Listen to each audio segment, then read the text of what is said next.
channel, Badet's Vlog. You're here in America again. If you... Aga ko magkamali, te. Aga mo eh. Aga talaga. So, yun nga. Kung bago ka sa video na ito, maraming salamat at pinanonood mo in English. Thank you so much for dropping by and watching my video. Please don't forget to subscribe. So, anong meron sa araw na to? Ano nga ba ang ating gagawin? So, kasi nauubusan na talaga ako ng topic. Ano bang magandang gawin dito sa YouTube? Paano ba ako sisikat? Joke lang. So, ano bang pwede kong gawin na pwedeng ka-interesaduhan? Ano ba kasing genre ng aking channel? So, naisip ko, ang magiging channel ko talaga is family, of course, because I'm showing you my family, what's going on with me, raising, parenthood, motherhood, all that hood, you know, sisterhood. And also, family, lifestyle, and entertainment. So, yun yung tatlo na genre ko also. So, for today, maiba-iba lang. Gusto ko lang gumawa ng, sabing tawag nila is reaction video. Diba? So, reaction video siya. Although, hindi ako ganun kadaling mag-edit. Kasi pag reaction video, dapat meron dito, may insert dito na mga, kung ano yung i-explain mo na video. Tapos dito, picture nung sinasabi mo. Picture yung sinasabi mo. Dapat nagpa-pop out yun dyan, diba? So, wala kayo nakikita. Kasi hindi po ako marunong nun. So, baka naman sakaling alam mo yung kung anong gagamiting app. Kasi nagbayad na ako ng mga ibang app. Di ko pa rin alam kung paano. Paki-comment down below lang. Tulungan natin ang isa't isa. So, yun nga. Mahilig kasi akong manood kay Mr. Raffy Tulfo. So, may latest video siya. Itong 20 years old na babae na tumakas dun sa kanyang asawa na Canadian. Tama ba? Canadian ba? Si William Brown. Ayan, sikat na si Sir, di ba?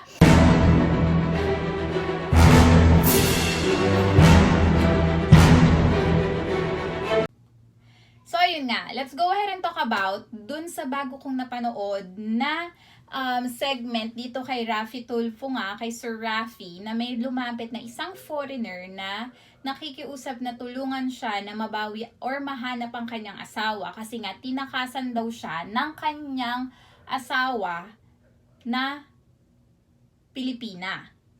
Okay? So, bagong kasal lang sila, parang super fresh, 3 months pa lang silang mag-asawa. So, gusto ni Afam, umuwi na sila ng Canada, pero si ate girl yata missing in action. So, kaya siya lumapit kay Mr. Raffy Tulfo para mag-search and rescue.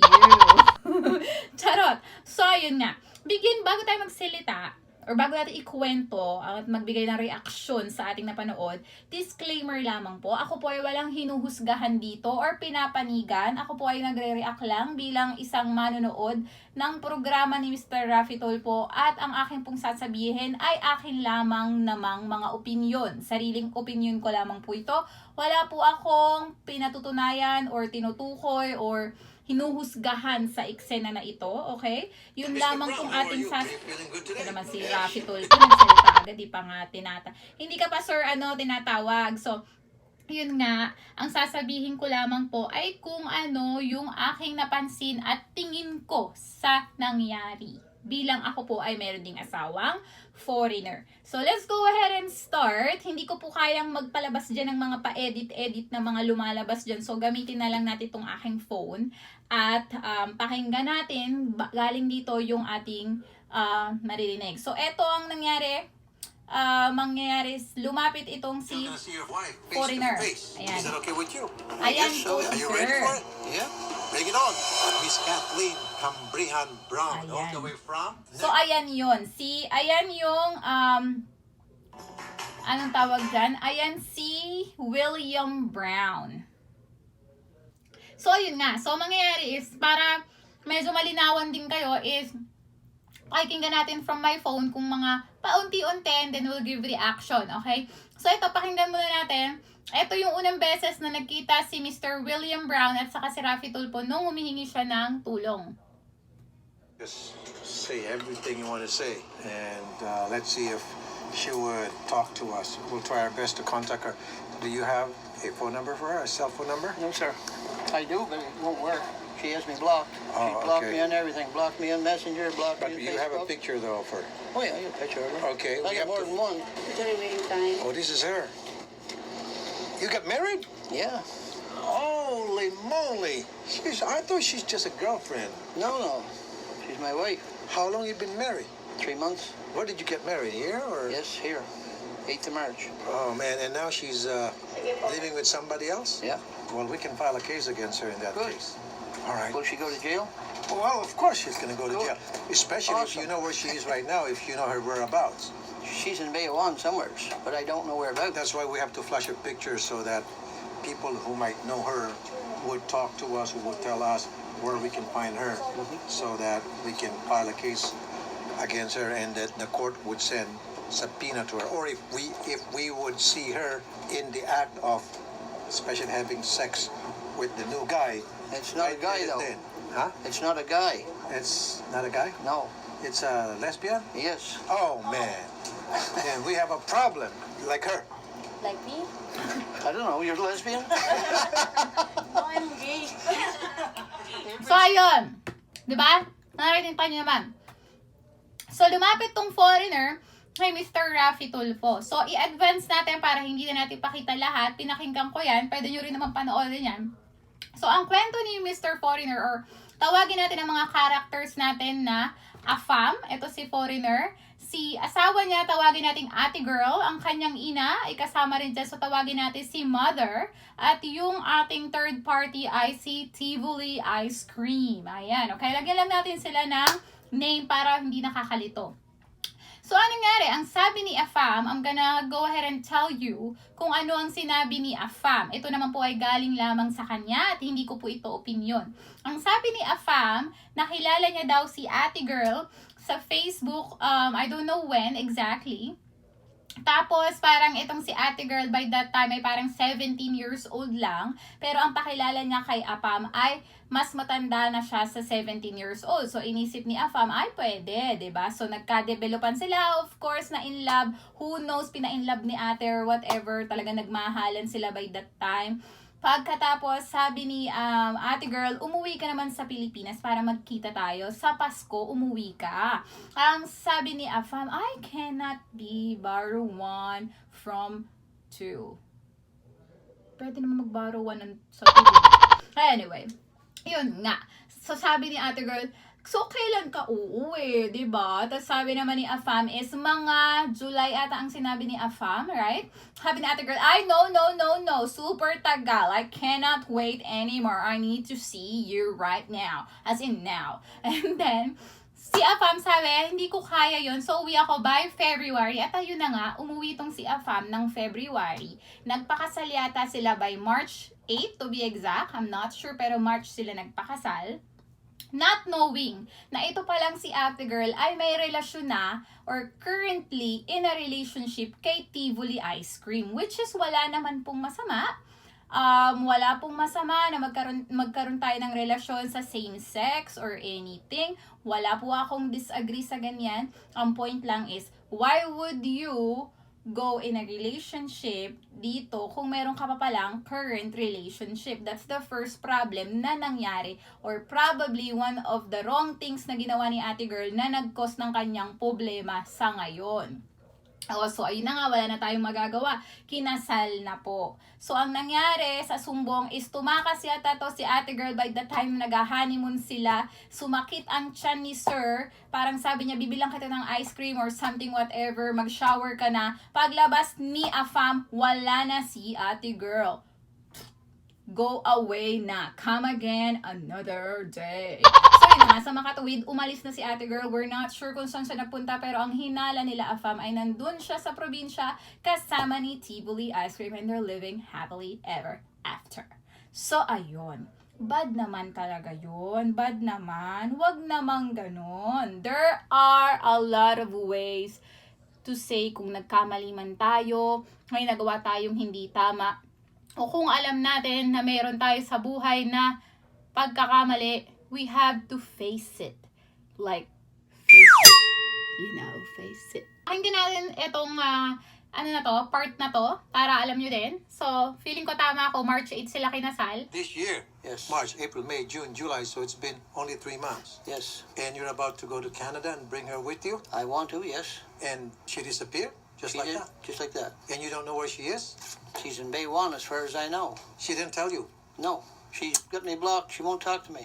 You don't have any inkling or any idea at all what's going on with Probably her? because I talked to her mother. Oh, this is the mom. Yeah. I am the mother. That's good. At least you have an ally Yeah, I do. I get a lot in of the them. person of the mom. You have a lot of allies. Yes. Nay, anong nangyari sa anak nyo? Yun nga hindi ko alam, sir, kasi pagkatapos nilang kinasal, umuwi to ng Canada. So, nagstay siya sa akin ng 1 day. Then, after that one, umalis siya, hindi nagpaalam. Kaya nga nagkasakit ako. So, involved si mother dito. Ano natin ha? Fast forward natin. Eto, nasa phone na ang kaniyang anak. Mr. Brown, go ahead. Kathleen, Hello, how are you? I'm fine. Yeah, where are you now and why did you leave me? Miss Kathleen, mama mo naiyak na po. Ba't mo raw siya iniwan? Sabi po ni Mr. Brown. You come to the hotel with me. As soon as I went in the shower, you left. Took off again. Why? I took her out for supper for her birthday. So, Her sabi niya, Her father. left again. Okay. So, hindi On the to 11th isang of June. beses lang na Okay. ginawa ni ate and girl. someone else, Elvira. Uh-huh. And while we were having supper, she had my phone. I thought she was looking at pictures on it. She deleted everything on it. We went back to the hotel Uh-huh. and went in up to the room. And I said I was having a shower. Uh-huh. I said, "You gonna have a shower?" She said, "No, I don't have any clothes." So I went in and had a shower. When I come out, the door of the hotel was open and she was gone, and I haven't seen her since. And Yeah. haven't spoke to her since. Hanggang She's got me. ngayon. She blocked me on everything. Miss Kathleen, Very wrong. Hello po. anong nangyari sa'yo ngayon? Bakit iniwan mo si Sir? Sa pamilya po. Pamilya, andito po si nanay mo. Bakit pamilya ang dinadahilan mo? Anong problema sa pamilya mo? Magulo po. Ba't mo nasabing magulo? Sa Lalong mga gugulo bata ate po sa po. ginagawa Kathleen, mo. wala Totoo lang. problema sa atin. Ang pinoproblema ko lang, yung asawa Bakit mo. kami nang igibuan ba na po tanan na? Ginugina naman huli pa. Alam mo naman si papa mo na ganon. Kaya nga ako umiiwas. So, ayun. Sinasabi ni ate girl na may gulo sa kanilang pamilya o meron silang family problem, kaya niya nagawa yun. Okay, let's say meron kang family problem. Well, then kung meron kang family problem, hindi na yan ang main na problema mo dapat. Kasi unang-una, kinasal ka na, may asawa ka na ngayon, ang asawa mo at ang problema nyo or kung ano man ang magiging problema ng pagsasama nyo, ang unang priority mo na dapat at ang dapat mo munang ayusin at problemahin bago mo problemahin ang iba pang problema. Kasi again, pamilya mo man yan, hindi na ngayon yan ang priority at parang first family mo, kung hindi yung asawa mo na. So, dun pa lang, medyo nagdududa na ako kay ate sa dahilan niya na yon.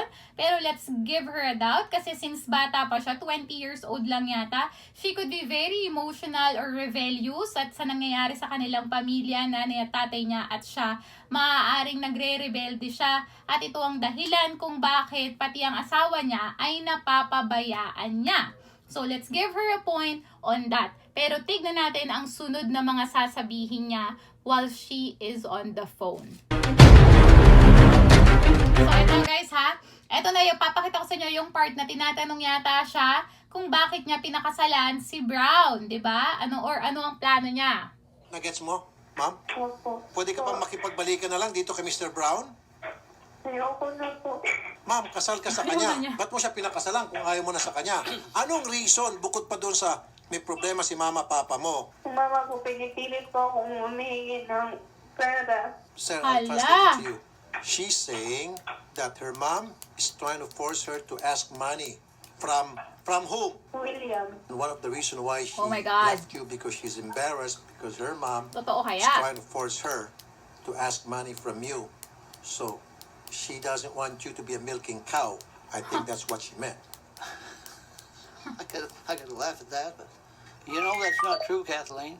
You would always Ayan call si me ate and tell me girl, you needed ayan. money for food, your money for Pero mas rent, maganda siya sa money for personal. lights, Makikita money niyo for mamaya. water, and I never said no to you. What did you do with the money when you got it? Tell us. Did you go partying with your friends? Kathleen, anong ginawa mo sa pera na mabinigay sa'yo ni... So, ang sinasabi ngayon ni ate girl is pinilit lang siya ni Mudra Kels na pakasalan itong si Amerikano, ano ba yan? Ako yung may asawang Amerikano, si Afam, na magpakasal nga dito kay Afam. So, pinilit siya ng mudra niya na magpakasal kay Afam for the sake of money. At ngayon, ayaw na daw niya dahil ayaw niya ng huthutan itong si Afam. Na nakakatawa para kay Afam, ngunit kung susumahin natin, parang ang bait naman pala ni ate girl. Ayaw niya na manggamit ng tao. So, ayaw na niya. I'm calling it quits kasi ayokong gamitin ka. Hindi talaga kita gusto. At pinilit lang ako ng nanay ko. So, kung we're gonna look at that point, ang bait ni ate girl, diba? Pero ang sabi ni Afam, hindi yan totoo. Dahil every time humihingi ka sa akin ng pang ganito, pang bills, pang food or whatever. Pero bilang asawa naman, kung titingnan ko, responsibilidad din naman talaga ni Afam na padalahan yung asawa niya kahit nasa Canada siya kasi asawa na niya yun. Regardless kung totoo na ang nanay niya ang nagsasabi, pero kung titingnan natin, responsibilidad ni Afam na bigyan ng sustento tong si baby girl. Kasi bata pa dahil panggastos, kung wala namang alam niyang walang trabaho ito at syempre pang araw-araw na panggamit or pangbayad sa renta kasi rumerenta lang yata. Ang tanong, totoo ba kaya na may kinalaman ang nanay niya dito sa pilitang pagpapakasal o ito talaga ay gimmick lamang ni ate girl? Yan ang ating aalamin sa susunod na maririnig nyo. Okay?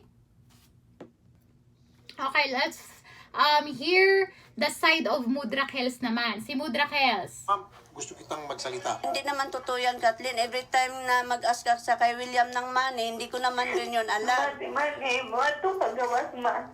Ginagawa ko yung mga yung Bisaya. nasa ibanong tayo sa gawas. Sinungaling ka talaga. Ano, bakit nagbibigay ka ba sa akin? Medyo Small nakakaduda yung amount, sagutan ni Kathleen, hindi nanay. ka Ano? nagbibigay sa akin. She is liar because I did not receive any cent amount. Pati nga ang istorya. Because she used the money for the lesbian girl. Teka muna, Kathleen. So, meron ka palang karelasyon na Ay, lesbian. evidence. Alam mo, Kathleen, it's Ay, may unfair. ebidensya si Sinisisi Mudra. mo yung mama mo, kaya ka nagpaghiwalay kay Mr. Brown. Sasabihin mo, namimera si mama mo. Magulo. Yung pala, ang dahilan, ikaw pala may karelasyon na lesbian. Ito, may picture. Wala pa po si William. May ano po akong lesbian. Bakit ka nagpakasal? Kay William, That's mayroon the ka point. pala. That's the point, mother. Tapos, hindi ko naman You're alam. getting the point, mother. Sinungaling ka talaga, Kathleen. Ako ang pinasama mo. Dili mo ako. Ayaw ko gigunan na. Ano ba talaga gusto mo mangyari? Naawa ko kay William, kaya tinulungan ko siya dito. Okay, sir, so that you will understand. She told her mom before the wedding that she doesn't want to marry you. And it seems that the mom is the one forcing her to marry you. Could be true. Because before Could be she not. married you, Kathleen already had a relationship with a lesbian. That's what she said. So, Kathleen, Po. so what is your plan right now? Ayaw ko na po. Papa-English yung Sir Rapi. She said she doesn't want to do anything with you anymore. She wants to call it quits, in short. Why? Wala na po. Dahil ba sa karelasyon mong lesbian? Wala po kami. Oh, marami mga picture dito. Oh. Sweet na sweet ka Baka yung nito. picture po yung noon pa po. So bakit hindi ka na lang babalik dito kay Mr. Brown? Kasi mag-asawa na kayo.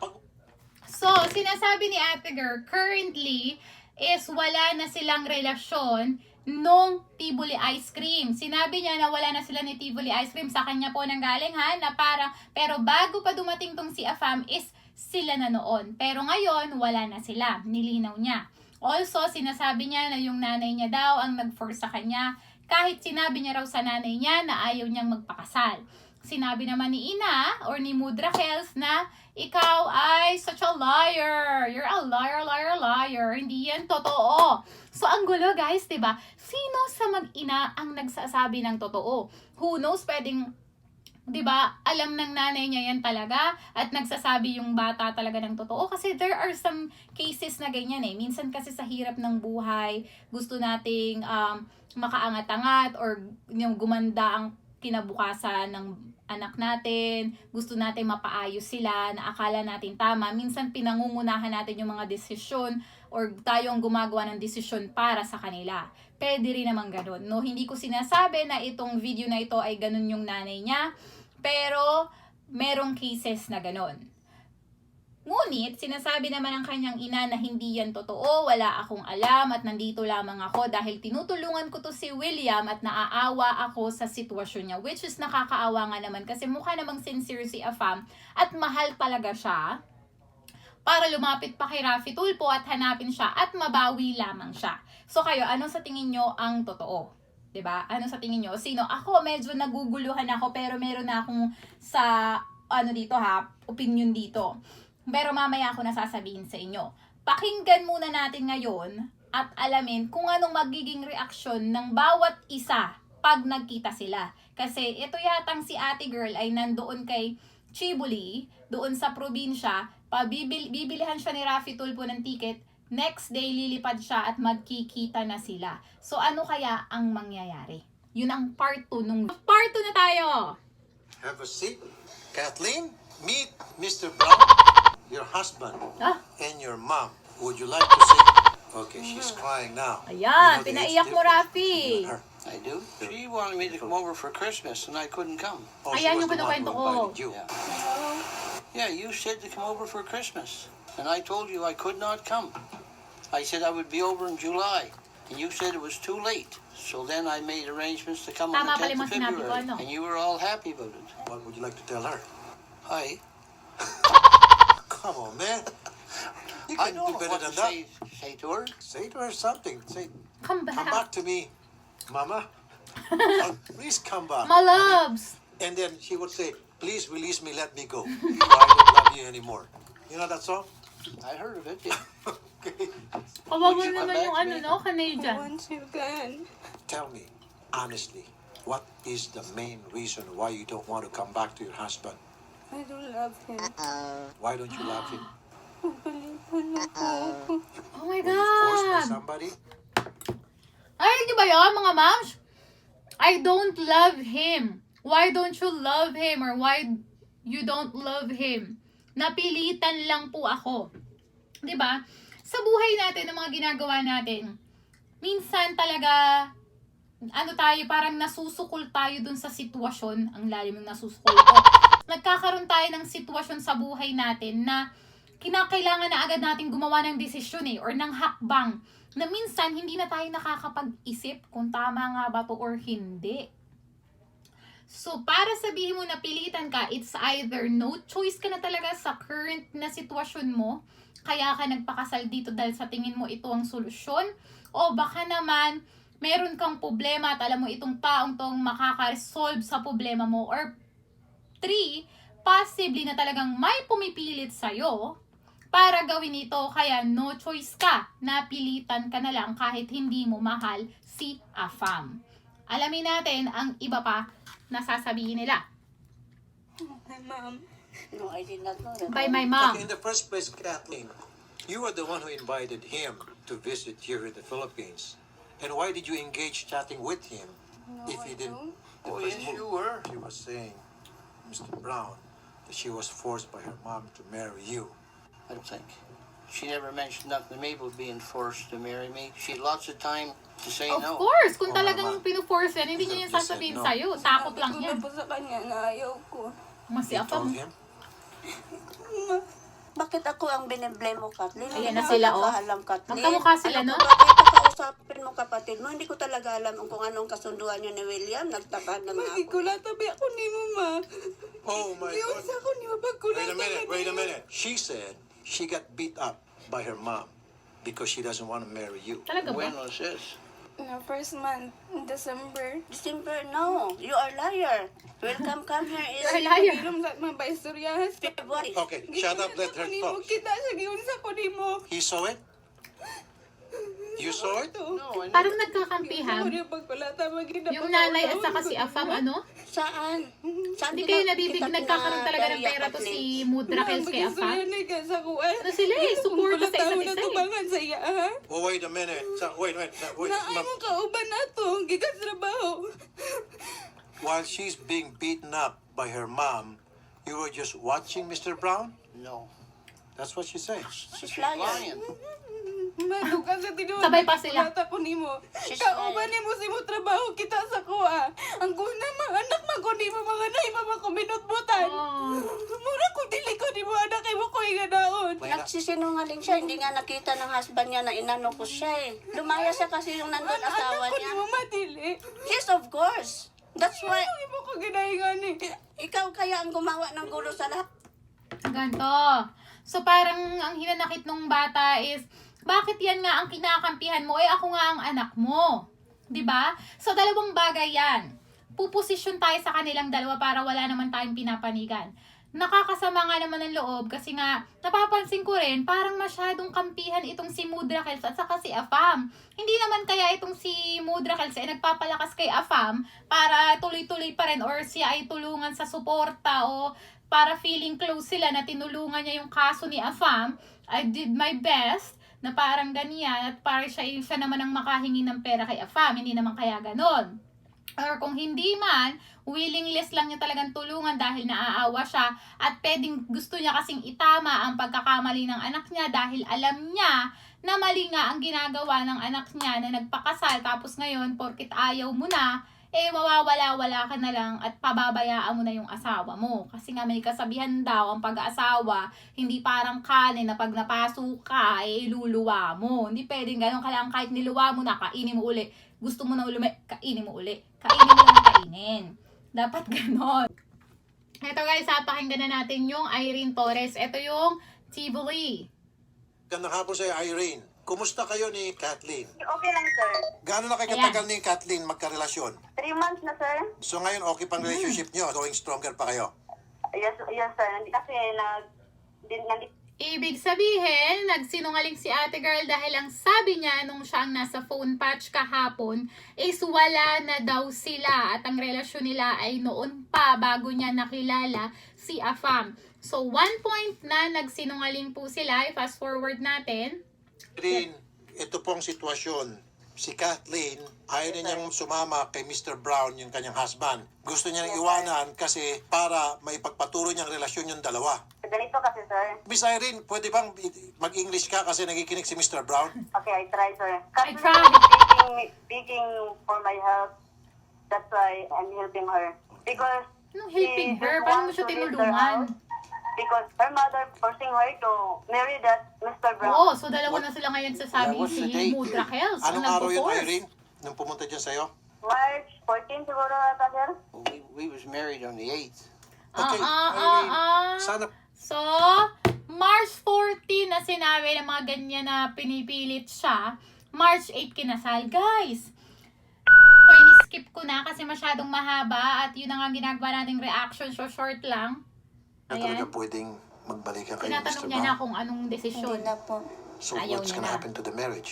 Gusto ko po yung mawala na yun. Ay, Hindi ka taray, ba magic makakonsensya lang. na pinupunta mo rito yung tao? So, mag-magic? Mamasto siya lahat-lahat. Just to be with you. To get married with Bad. you. And then this is what you're doing to him right now? Hindi ka daw konsensya? Konsensya pa ako dun. I'll tell you, may kasabihan na, don't do unto others what you don't want others to do unto you. So meaning, ginawa mo to sa kanya, balang araw gagawin din to sa'yo. Malaking kapihan ginawa mo sa kanya, iniwan-iwan mo siya, pinapastos mo siya, nagsisinungaling ka, tapos sumama ka kay Irene. Does he deserve this? Yes. Why? What did he do to you? Parang kinukulong po ako. Parang aso Paano nga ka nasa kinulong? cage. Kung kinukulong ka niya parang aso sa cage, bakit ka nakatakas? Bakit mo siya naiwan habang siya ay Wala ka nagsashower? nga sa kanya, nandun ka nga sa Shibuli. Sinabi po niya kasi sa mama ko na bantayan ako, bantay sarado. Malamang. Kahit sa Kung puro kapitbahay, kalukuhan ka, magagalit. talagang Because you're already a pababantayan married ka. person. As a married person, you have to behave like a married person. Meaning, gonna... Alam nyo, tama na, niloloko ko talaga nito ni Ate Girlie. Alam mo, Day, nag-asawa ka. Unang-una, pinagsinungaling mo ang edad mo, bata ka pa pala. So, syempre, wala nang nangyari na in love na sa'yo itong asawa mo at pumayag ka. Siguro naman tinanong ka niyan, sure ka ba na gusto mo magpakasal sa akin? Pumayag ka na talaga. So, nandiyan na kayo. Since immature ka pa nga daw, sabi ni Sir Rafi Tulfo, at syempre, sa time ka pa nang gusto mo pa mag-happy-happy, malamang pabantayan ka niyan sa nanay mo for guidance na huwag kang maligaw at alam naman niya siguro ang relasyon niyo dun sa Shibuli. Alam nga nito ni Afam. So, pinababantayan ka niya para hindi ka na bumalik-balik dun at magkamali. Yun lang yun. At paano ka kinulong na parang aso kung nagogoyo mo nga at natatakasan mo? Ate naman, nandyan na nga tayo kay Raffy Tulfo. Wag na tayong maglay. Aminin na lang natin, Sir Raffy, nagkamali ako. Pasensya na. Kausapin mo yung dapat nga kayo lang ni William nag-uusap. At sabihin mo sa kanya na ito ang sitwasyon. Kung totoo man na pinilit ka ng nanay mo, let him understand at malay mo maniwala siya sa'yo and he sets you free. Because I don't think na merong isang tao na gustong makasama kung hindi ka naman niya talaga mahal. Or kung hindi ka mahal ng tao, or kung hindi ka mahal nung kasama mo or partner mo at malaman niya yun, hindi naman siguro gugustuhin kanyang makasama because of course, may edad na si sir, ang gusto niyan is to be with someone na talagang mahal siya. So, to wrap up everything, so ayun nga, kung sino man ang nagsasabi ng totoo guys, kayo na po ang humusga. Ako ang masasabi ko lang dito is, kung totoo man na pinilit ka ng nanay mo, may sarili ka namang utak or desisyon, sana hindi mo ginawa. 'Di ba? Kahit babugbugin ka, edi noon mo sana ginawa yung paglayas-layas mo at pagtatakas mo. I'm sure marami ka namang matatakbuhan para hindi mo magawa ang isang bagay na hindi mo gusto. For sure, ginusto mo rin niya nung una kasi nakikinabang ka. Tapos ngayon na parang nagigipit ka na dahil it's time to leave, kailangan mo nang sumama sa kanya bilang asawa niya, dun kayo sa Canada, at hindi mo alam na yun ay parte or hindi yun part ng plano mo nung pakasalan mo siya, kaya ngayon ay naggaganyan ka na. So next time, guys, wag ganyan. That's it guys. That's our reaction video for today. Na-share ko lang kasi naman marami ako nakikita nagre-react na kesyo marami daw mga Filipina na ganyan. Guys, hindi naman lahat at hindi masama na pumunta kayo sa online, kahit anong dating site man yan, Facebook man yan, Messenger man yan, kahit ano pa yan, walang masama na dun yung makilala ang magiging boyfriend nyo or makakagaangan nyo ng loob or someday maging asawa nyo. Maraming success story dun. Yun nga lang, be wise and mag-ingat po tayo. Mag-ingat both side, hindi lang itong mga foreigner na nabibiktima, meron din namang karamihan ay Filipinang nabibiktima na sinasaktan ng mga foreigner kasi akala rin naman natin lagi ay aminin natin, ang thinking natin is pag nag-asawa tayo ng foreigner, may pera, pupunta ibang bansa, maganda ang buhay. Well, in fact, hindi po lahat ng cases ay ganon. Kaya minsan, nasasyak tayo sa inaabutan nating sitwasyon or kinalabasan ng ating padalos-dalos na plano, tapos gusto nating magrebelde at kumawala at nahihirapan tayong kumawala. Well, sa Pilipinas ka pa naman nagpakasal, hindi po ganyan kadali. Ang basta na lang ianal ang kasal. Okay, so yun lang po ang masasabi ko ngayon. Kung gusto nyo mapanood yung video na yan, i-search nyo lang or I can also leave the URL or the link on the description box. Dalawa po yan, part 1 and part 2 yan. At sana ate girl, mahanap mo na talaga ang happiness mo at kay Sir William, saludo ako sa pagmamahal mo sa kanya and all I can say is I guess you have to move on na po. Move on na kasi mukhang decidido na po ito si ate na ayaw niya na talagang sumama sa'yo sa Canada. Pero sana maging aral din sa'yo sir na kung sakasakali man na humingi siya sa'yo uli ng tulong or whatever, bigyan mo siya ng leksyon. Alam ko asawa mo pa rin siya pero binigyan mo siya ng chance na sumama sa'yo sa magandang buhay pero ayaw niya. Turuan mo siya ng leksyon. Kung mangailangan siya, try to ignore her. I guess dun lang niya marirealize yung pagkakamali niya. But hopefully magbago yung isip niya at sana nga ay magkaroon siya ng magandang buhay. So that's it for today's guys. Matutulog na ako. Na-bother lang talaga ako sa video na yan. So thank you so much for watching and hope to see you again on our next vlog. Bye!